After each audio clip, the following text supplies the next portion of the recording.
Bismillahirrahmanirrahim. Assalamualaikum warahmatullahi wabarakatuh. Alhamdulillahirabbil alamin. Nahmaduhu wa nasta'inuhu wa nastaghfiruh. Wa na'udzu billahi min shururi anfusina wa min sayyiati a'malina. May yahdihillahu fala mudilla lahu wa may yudlil fala hadiya lahu. Asyhadu an la ilaha illallah wa asyhadu anna Muhammadan abduhu wa rasuluh. Allahumma salli ala sayyidina Muhammad wa ala alihi wa sahbihi wa man sara ala nahjihi ila yaumil qiyamah, amma ba'd. Hadirin hadirat yang dimuliakan Allah Subhanahu wa taala, alhamdulillah wa syukurillah, pada subuh yang cerah ini kita bisa berkumpul di Masjid Fastabiqul Khairat melaksanakan salat subuh berjamaah dan mengikuti kajian tafsir. Semoga hadirnya kita di masjid ini diberikan keberkahan dan kemuliaan di sisi Allah Subhanahu wa taala. Mari kita mulai kajian kita bersama-sama membaca Ummul Kitab. Ala hadhihi niyyah wa ala kulli niyyatin shalihah. Al-Fatihah. A'udzubillahi minasyaitonir rajim. Baik, hadirin hadirat yang berbahagia, kita lanjutkan kajian kita. Kita masuk pada surah An-Nisa. Pada pekan yang lalu kita telah membahas muqaddimahnya dan ayat yang pertama. Mari kita baca ayat ulangi yang pertama, ayat yang ke-1 sampai ayat yang ketiga. A'udzu billahi minasy syaithanir rajim. Bismillahirrahmanirrahim. Ya ayyuhan nasu ittaqu rabbakumul ladzi khalaqakum min nafsin wahidah wa khalaqa minha zawjaha wa batha minhuma rijalan كثيرا ونساء واتقوا الله الذي تساءلون به والأرحام إن الله كان عليكم رقيبا وآتوا اليتامى أموالهم ولا تتبدلوا الخبيث بالطيب ولا تأكلوا أموالهم إلى أموالكم إنه كان حوبا كبيرا وإن خفتم ألا تقسطوا في اليتامى فانكحوا ما طاب لكم من النساء مثنى وثلاث ورباع فإن خفتم ألا تعدلوا فواحدة أو ما ملكت أيمانكم ذلك أدنى ألا تعولوا صدق الله العظيم. Hadirin hadirat yang berbahagia, surah An-Nisa adalah surat untuk perempuan atau pembahasannya banyak yang terkait dengan perempuan. Tetapi di sini kita sudah mulai masuk pada hukum-hukum fikih. Kalau pada surah Al-Fatihah, Al-Baqarah, Ali Imran itu banyak membahas tentang akidah Islam dan akidah di luar Islam. Ya. Sedangkan pada surah An-Nisa akan banyak membahas tentang hukum-hukum Islam. Pada ayat yang pertama, Allah Subhanahu wa taala menjelaskan kepada kita agar kita sebagai manusia hendaknya selalu bertakwa kepada Allah. Dan Allah Subhanahu wa taala yang layak dan berhak untuk disembah dan diibadahi. Karena Allah Subhanahu wa taala yang telah menciptakan Nabi Adam, Sayyidah Hawa, kemudian mengumpulkan mereka dalam ikatan suami dan istri. Dari situlah kemudian Allah Subhanahu wa taala mengembangbiakkan manusia dengan cara pernikahan. Jadi hukum alamnya, sunnatullahnya berjalan sendiri. Jadi Allah menciptakan manusia tidak seperti menciptakan malaikat. Sekali cipta, sekali mengatakan kun fayakun, langsung jadi. Semuanya jadi tanpa proses. Sedangkan di dunia ini, di alam semesta ini, Allah Subhanahu wa taala khususnya di bumi ini memberikan sunnatullahnya ya dengan cara tadarruj, bertahap dan sesuai dengan ya kefitrahan dari makhluknya. Jadi Allah cukup ciptakan ya Nabi Adam dan Sayyidah Hawa, setelah itu beranak pinak sampai ke kita. Maka akan dikenal nanti ada hubungan manusia, hubungan nasab, hubungan kerabat yang melalui jalur pernikahan. Ada juga ya hubungan seseorang dari hubungan ya akidah, keimanan. Nah, ayat yang kedua yang kita baca tadi adalah wa'atul yatama amwalahum. Berikanlah kepada anak-anak yatim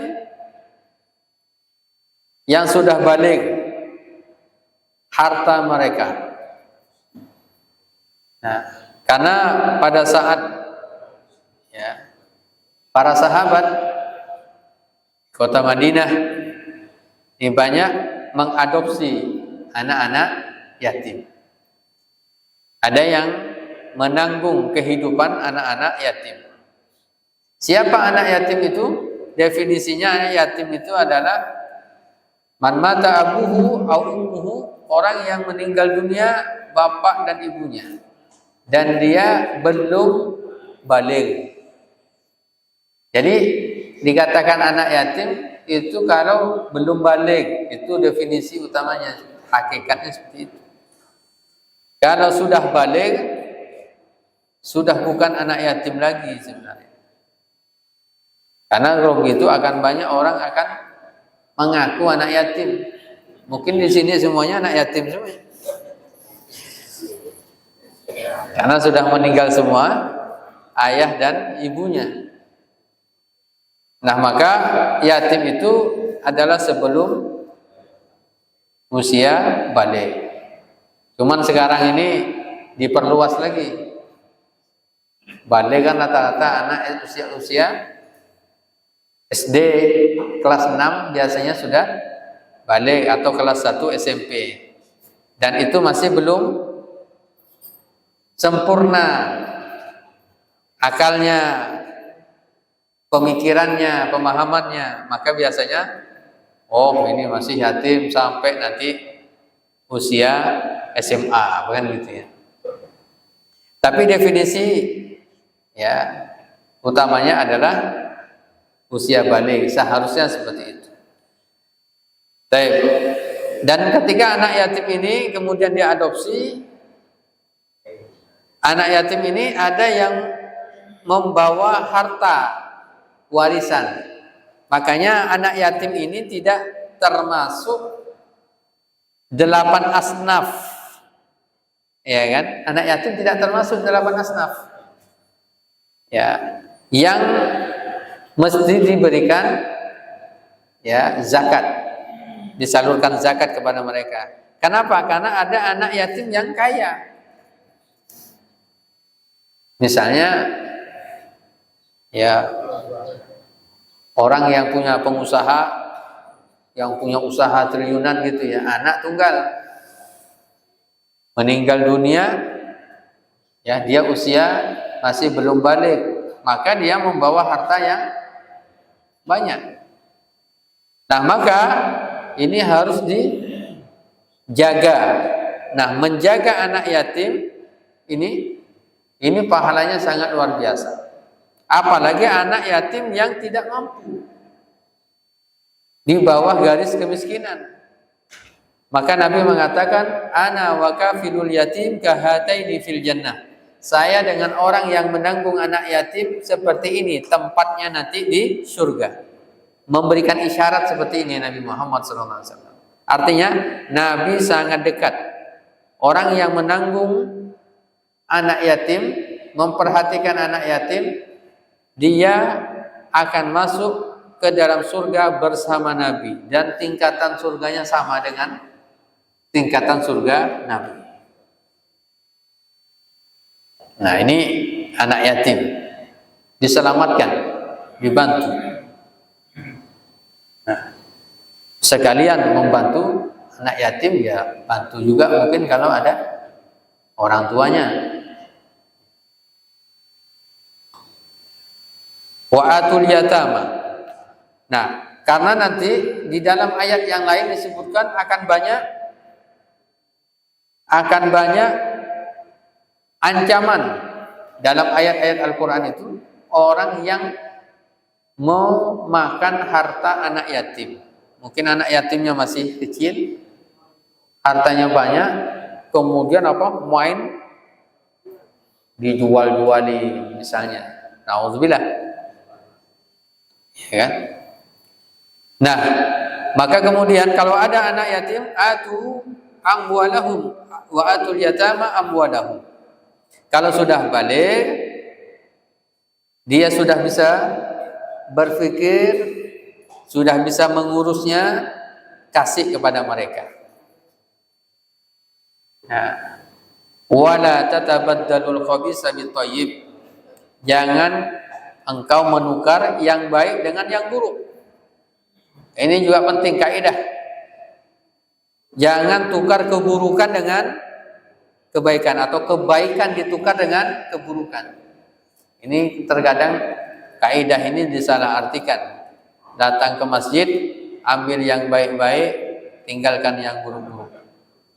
Lihat sandal, cari yang baik-baik, yang bagus-bagus, tinggalkan sandal yang buruk. Jadi bahwa ada kebaikan, ada keburukan. Nah, setiap orang itu tahu. Setiap orang tahu mana baik, mana buruk. Mengambil hak orang lain, seharusnya setiap hati nurani manusia tahu. Agama apapun itu, oh ini baik, ini buruk. Karena insting seseorang itu bisa berpikir dengan akalnya, ini baik, ini buruk. Khabis sesuatu yang buruk, at-thayyib itu sesuatu yang baik.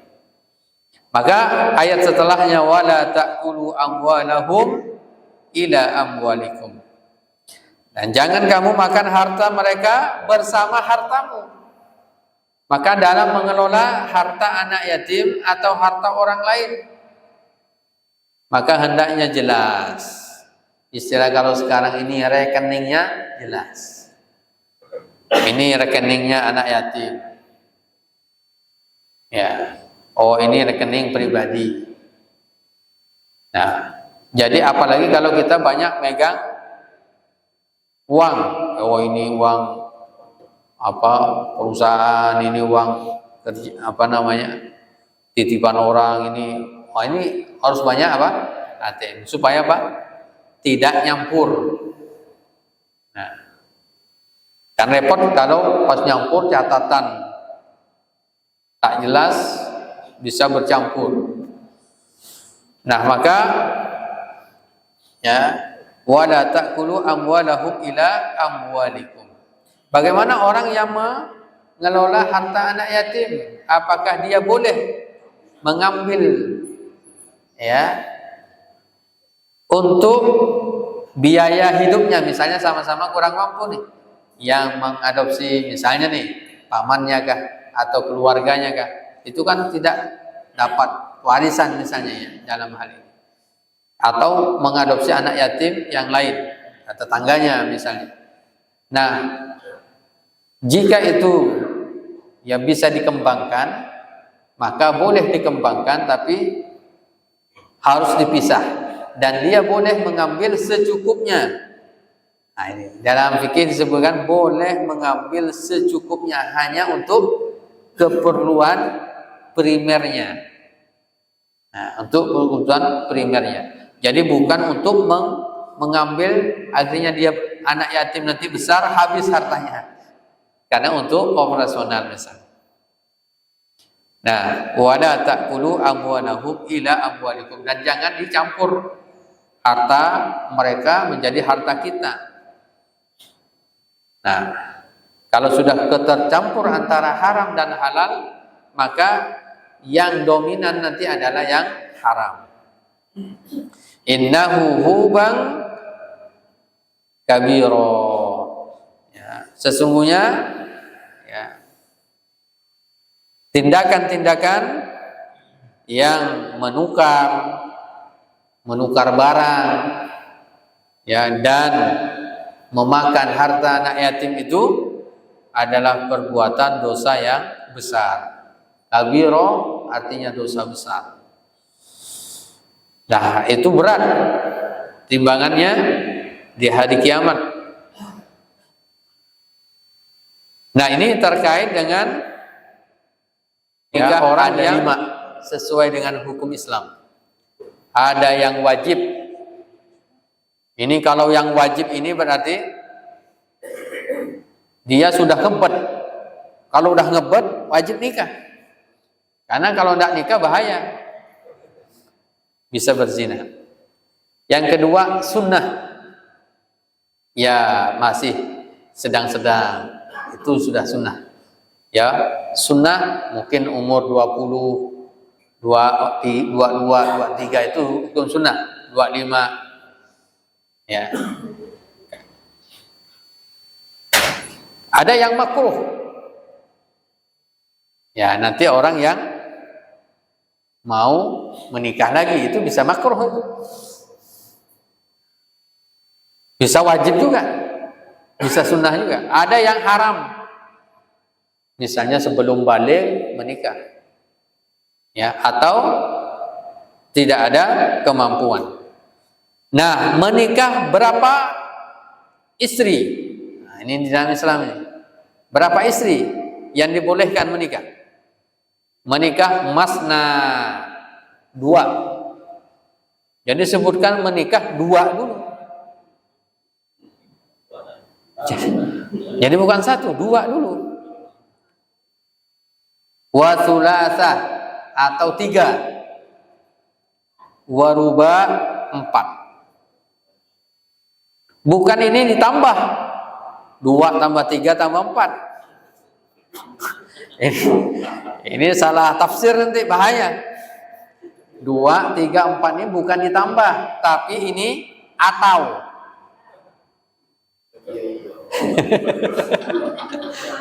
Dua atau 3 atau 4. Jadi maksimal itu adalah 4. Bagi umat Nabi Muhammad SAW 4 saja maksimal.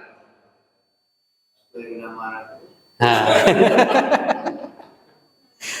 Fa in khiftum, kalau kalian takut alla ta'dilu, tidak bisa berbuat adil, fawahidatan, cukup 1. Jadi kalau orang nikah 1 berarti termasuk yang takut.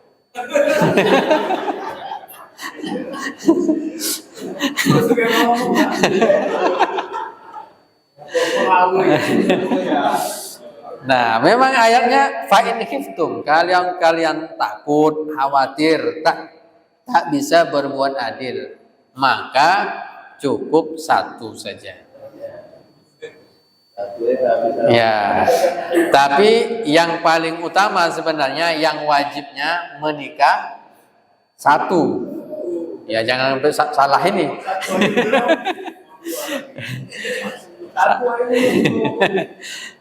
Jadi 1. Nah, setelah itu barulah nanti ada syarat-syaratnya dalam fikih Islam.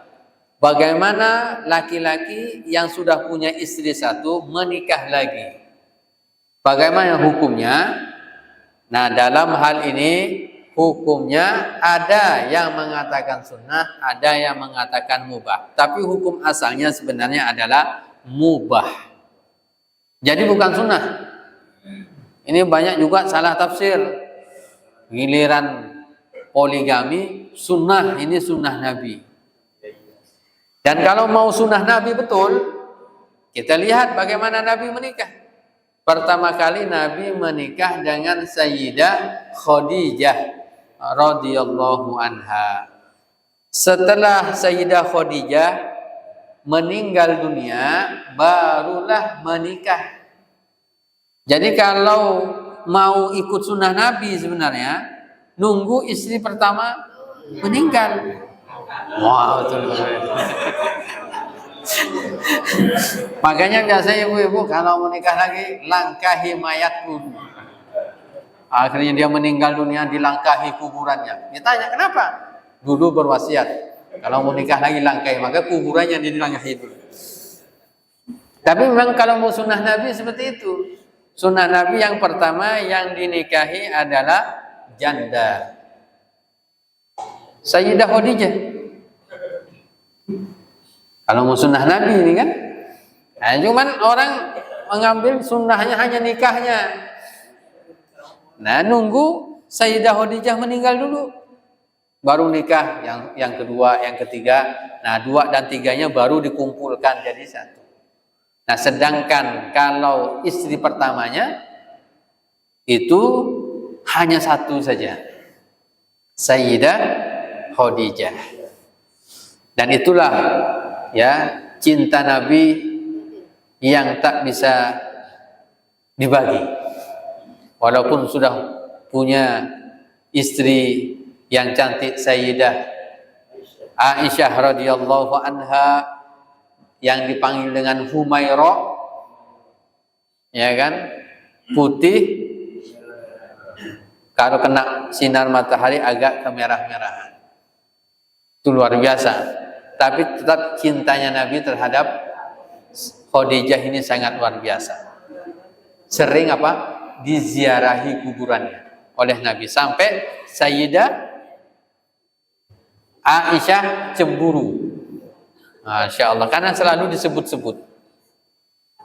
Nah, ini sangat penting. Begitu juga, jadikanlah pasangan kita ini pasangan ya sehidup semati. Ya, amin ya Bu ya, insya Allah. Ya, ya. Jadi kita bahagia, ya, dunia dan akhirat. Jangan sampai di dunia tak bahagia, di akhirat ya sengsara. Ya, ya banyak cerita ya orang yang di dunia ini bahagia terus, suami dan istri, ya kan, saling berbagi, ya, cerita, berbagi kasih, ya kan, berbagi cinta, maka insya Allah di akhirat pun saling menanggung, ya, saling menanggung. Jadi memang menikah itu kalau bisa bukan hanya di dunia saja, tapi kita dikumpulkan di akhirat kelak. Ya. Nah, menikah itu disebut dengan nisfuddin, setengah agama. Makanya Nabi mengatakan apa? Ya ma'syarus syabab, wahai sekalian para pemuda, man istata'a minkumul ba'ah, bagi siapa yang di antara kalian yang mampu, falyatazawwaj, maka menikahlah. Fa innahu aghaddu lil basar, karena dengan menikah bisa menjaga pandangan. Wa ahsanu lil farji, dan yang kedua bisa menjaga kemaluan. Fa illam tastati, kalau tak mampu menikah, fa alaihi siyam, maka hendaknya dia berpuasa. Fa inna lahu wija, karena puasa itu bisa ya menjadi perisai. Orang kalau udah puasa ya lemes, ya nafsunya tak ada. Tambah lagi kalau masih kuat nafsunya, puasa, renang, kolam renang, itu pun masih kuat nafsunya, renang di Sungai Kapuas. Insya Allah bukan hanya nafsunya yang hilang, orangnya juga hilang. Jadi memang ya. Nah, jadi menikah itu bisa menyempurnakan. Kenapa disebut menyempurnakan agama? Karena ada amal ibadah, pahala yang tak bisa didapatkan kecuali dalam pernikahan. Itu pahalanya luar biasa dalam pernikahan. Pertama, silaturahim, menyatukan dua keluarga. Itu udah pahala sudah. Yang keduanya apa lagi? Ya, komunikasi. Ya, saling berbagi, saling membantu. Ya kan? Istri menyiapkan apa? Masakan. Ya kan? Nah, suaminya ya, karena kecapean mencari nafkah. Nah, jadi itu adalah pahala. Ya. Jadi begitu juga dengan hubungan suami istri. Itu juga pahala. Fi kulli bud'i ahadikum shadaqah. Setiap apa? Kemaluan kalian itu ada sedekahnya. Itu pahala. Jadi berjalan bersama pahala. Ini walaupun sudah usia pernikahan itu sudah cukup lama, tetap kebahagiaan itu harus dirajut terus. Nah, kalau berjalan sama-sama. Ini terkadang berbeda. Orang biasanya secara umum dilihat cara berjalannya, kita sudah tahu berapa tahun ya umur pernikahannya. Nah, tapi kalau sudah 10 tahun itu jaraknya 1 meter, satu di depan, satu di belakang. Kalau 20 tahun sudah ya, sudah tak ada lagi. Nah, maka penting ya untuk ya merajut terus pernikahan. Tujuannya apa pernikahan itu? Ya. Nah, ini sangat penting. Silahkan buka ayat Al-Qur'anul Karim. Ya. Silahkan buka surah Ar-Rum. Ya. Ayat 21. Surah Ar-Rum ayat 21. Wa min ayatihi, dan dari tanda-tanda kebesaran Allah, an khalaqalakum min anfusikum azwaja. Allah menciptakan dari kalian pasangan. Ini berarti apa? Tanda-tanda kebesaran Allah. Allah pertemukan kita dengan pasangan kita. Tanda-tanda kebesaran Allah. Jadi istri kita, suami kita itu adalah tanda-tanda kebesaran Allah. Kalau punya istri yang badannya besar, itu juga adalah tanda-tanda kebesaran Allah.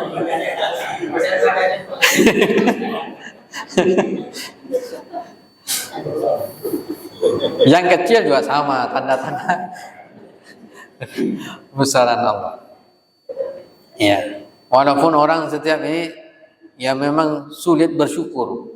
Dikasih badan kecil, pengen besar. Dikasih badan besar, pengen kecil. Ya. Dikasih warna kulit putih, pengen hitam. Yang kasih warna hitam, pengen putih. Ya. Nah, tanda-tanda kebesaran Allah ini hendaknya kita syukuri. Nah, tujuannya ketika sudah terjadi proses pernikahan, tujuan pernikahan itu adalah litaskunu ilaiha, agar mereka sakinah. Ya, jika kalian sakinah, agar apa? Kalian sakinah. Tujuan pernikahan adalah sakinah. Dan sakinah karena ada lam di sini, sakinah, ketenangan, ketentraman, kedamaian ini tidak bisa otomatis setelah menikah langsung tentram, damai, tak mungkin. Karena ada harus ada usaha. Harus ada usaha untuk apa? Dua-duanya pasangan ini sama-sama ingin bahagia. Tak bisa cuman setiap menikah pasti bahagia, tenang. Itu hanya hayalan sebelum menikah. Bahkan ada teman anak nih, waktu di Jakarta nih, kuliah, dia senior. Nah, Ustadz katanya kan, nggak cerita sama dosen. Makanya mana caranya ini? An-nikah fil awal jannah wa fil tsani an-nar, kata dia. Menikah awal saya dulu memandangnya menikah itu surga, berbunga-bunga, tapi sudah dapat berapa tahun katanya neraka isinya. Banyak masalah yang ini. Ya, di kantor ditekan, balik ke rumah kena tekan juga sama istri. Ya, di kantor dimarah-marah, datang balik ke rumah. Ya. Maka kata dia ini anar, kata dia neraka.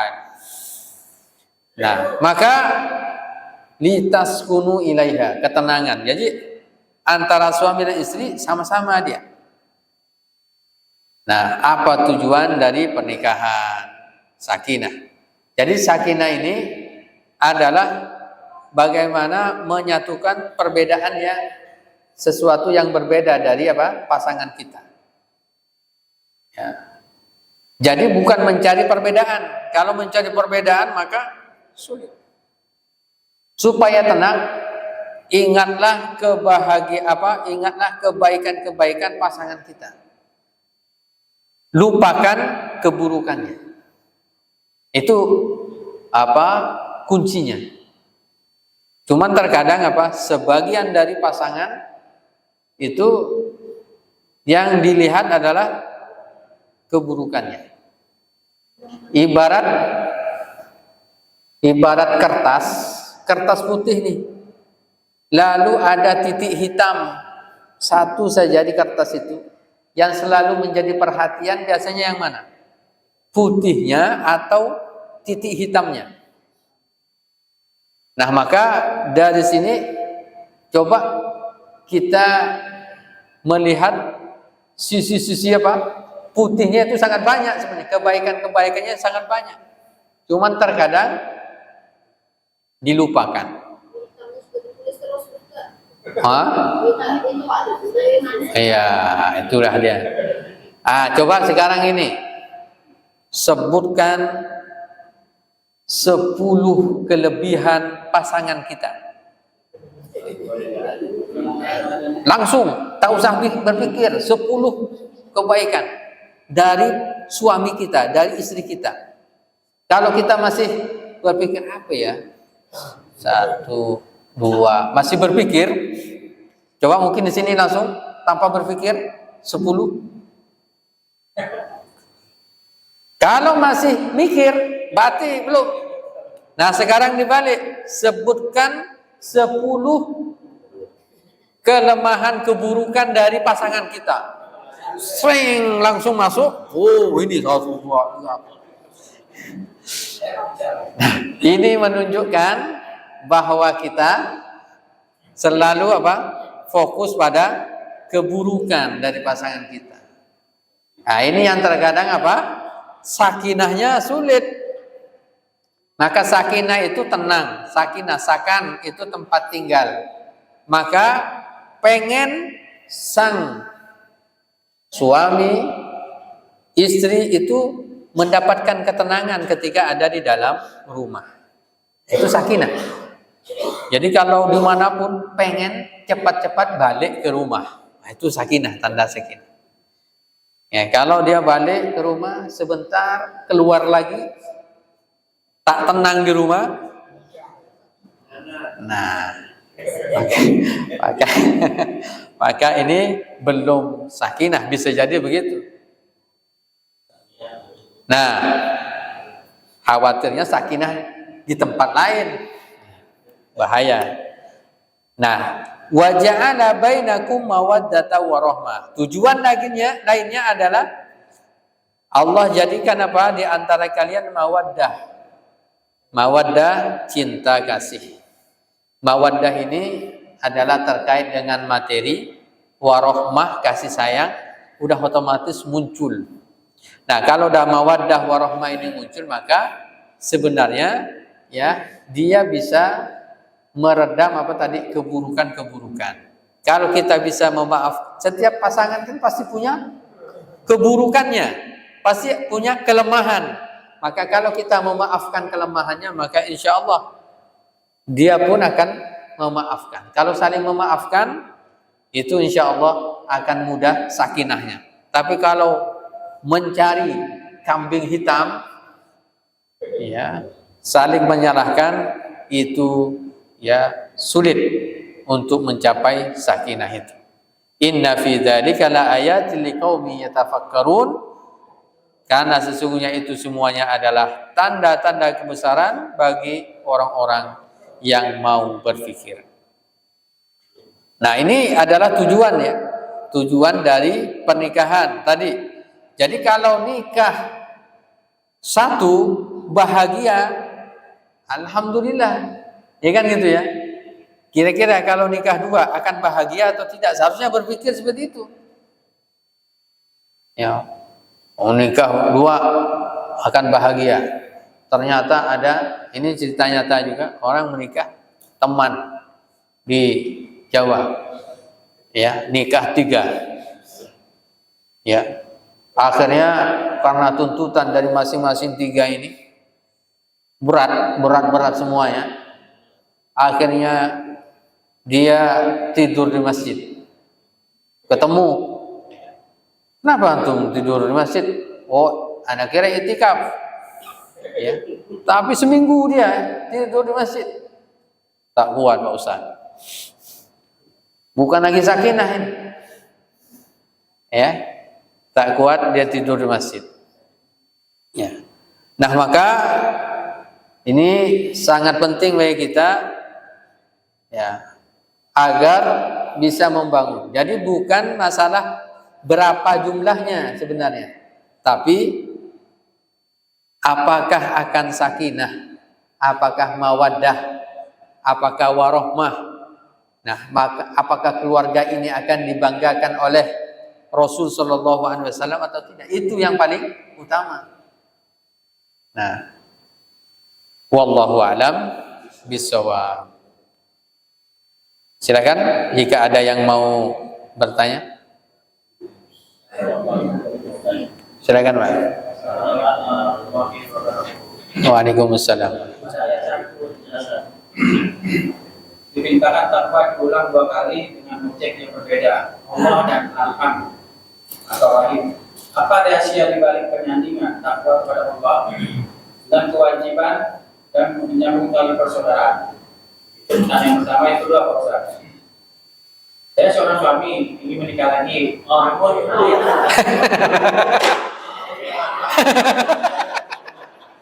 Contoh.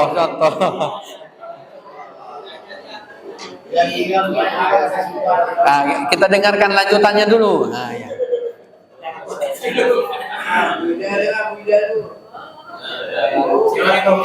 Saya seorang suami ingin menikah lagi, namun saya sadar secara ekonomi hanya mampu menghidupi satu keluarga dengan layak. Pertanyaan Pak Ustaz, apakah keputusan yang paling sesuai dengan prinsip jalika adna ala ta'ulu tidak hanya pada bagian Ya.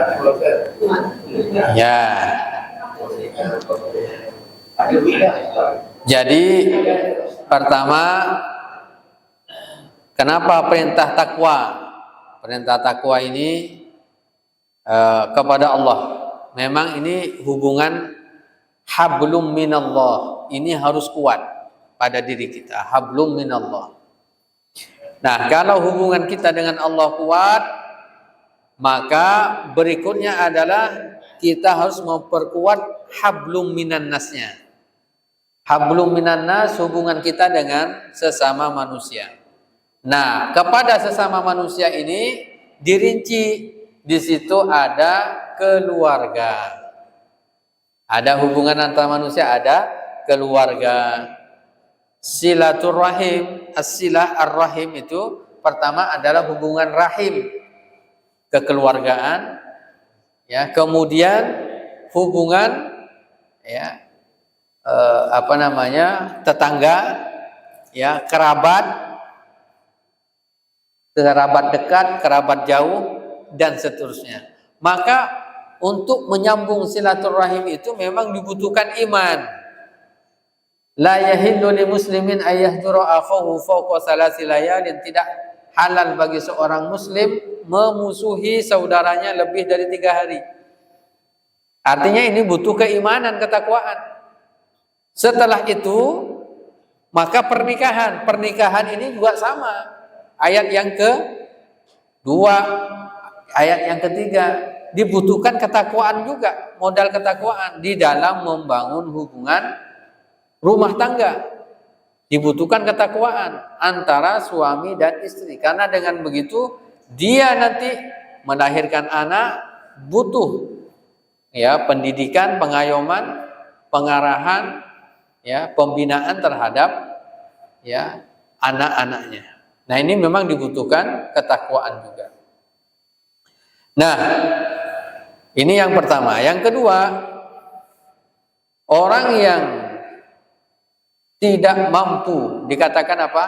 Dikatakan mampu ini, pertama, ini yang boleh. Ini kan hukumnya mubah tadi, ya. Poligami ini hukumnya mubah. Ya, boleh dilakukan, boleh tidak. Tapi ada yang, ya, syarat-syarat yang menjadi syarat orang boleh menikah lagi. Di antaranya adalah adanya kemampuan dia bisa berbuat adil. Berbuat adil dari sisi apanya? Adil membagi waktu. Adil finansial. Kalau istri pertama satu rumah, istri keduanya juga satu rumah. Istri pertama satu mobil, istri kedua juga. Jangan istri pertama mobil, istri kedua mobil. Jadi kebalik sekarang ini. Istri kedua mobil, istri pertama sepeda engkol. Nah, dia berarti belum bisa berbuat adil. Nah, kasih sayang juga sama. Kasih sayang pada, ya, istri pertama 100%, istri kedua seharusnya juga 100%. Atau sekarang dibalik, setelah punya istri kedua, kasih sayang pada istri kedua 100%. Yang pertama 20% saja. Nah,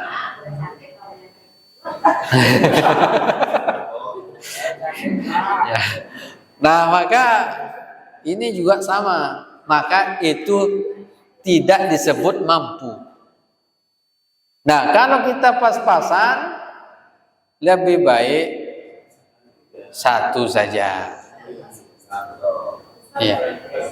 Ya, belum ini Bu, ya, insyaallah.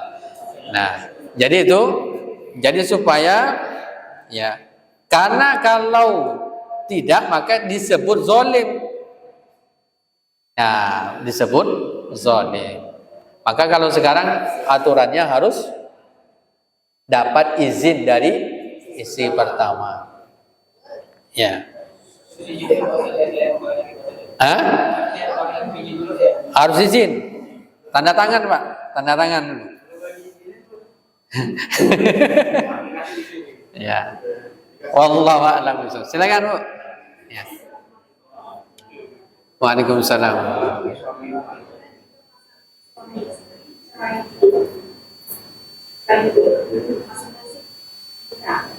Kemudian cerai mati.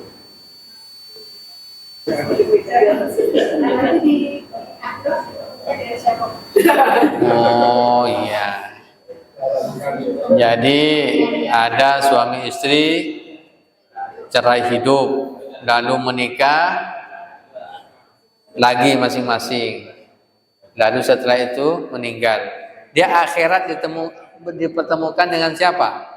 Nah, dalam riwayat itu disebutkan dia akan dipertemukan dengan pasangan terakhirnya. Dengan pasangan terakhirnya.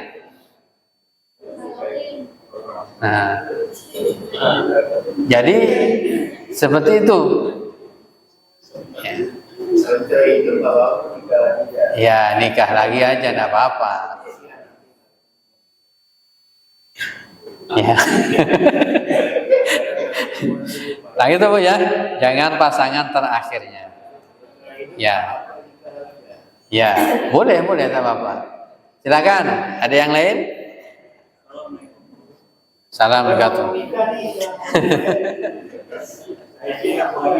Masalah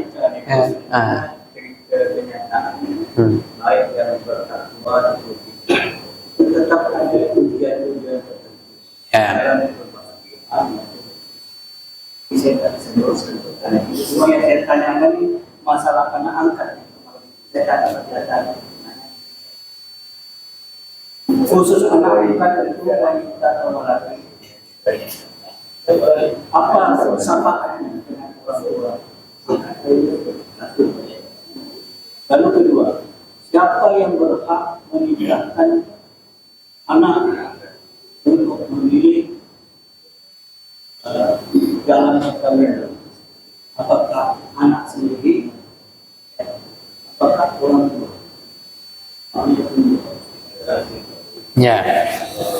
Yang pertama terkait dengan anak angkat. Anak angkat ini status hukum dalam fikih Islam itu ya dia sama seperti orang lain, kecuali anak angkat ini disusui, ya maka dia menjadi anak susuan, menjadi mahram. Kalau anak angkat hanya diangkat begitu saja, ini maksudnya anaknya bukan hanya diangkat gitu ya. Anak angkat dijadikan apa? Keluarga, walaupun disatukan akta, ya atau apa namanya kakaknya, maka statusnya tetap tidak mahram. Nah, tidak mahram, maka boleh apa namanya orang tua angkat menikahi anak angkatnya, boleh. Ya, misalnya ya tadi ada kasus apa misalnya, ya istrinya meninggal misalnya, ada anak angkatnya menikah dengan anak angkat, boleh. Tapi kalau menjadi anak susuan itu tidak boleh, haram. Makanya kalau mau anak angkat usahakan apa? Disusui atau disusukan kepada adik, itu akan menjadi ya mahram. Karena mahramnya saudara sesusuan sama seperti mahramnya nasab. Nah, seperti itu. Disusukan sama adik-beradik ibu itu boleh berarti ya, atau adik-beradik bapak? Adik-beradik kita, ya maksudnya saudara kita misalnya.